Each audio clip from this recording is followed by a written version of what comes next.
ముఖ్యమంత్రి పదవి కోసం సొంత తండ్రి శవాన్ని పక్కన పెట్టుకుని ఆనాడు సంతకాలు సేకరణ చేసిన వ్యక్తి జగన్మోహన్ రెడ్డి గారు. 2019 ఎన్నికల్లో సొంత బాబాయిని లేపేసి మేమేదో చేశామన్న నింద మా పైన వేసిన వ్యక్తి జగన్మోహన్ రెడ్డి గారు.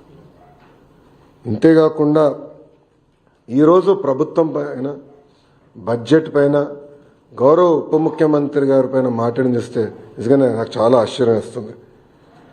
పరదాల ప్రభుత్వం ఈరోజు పోయింది.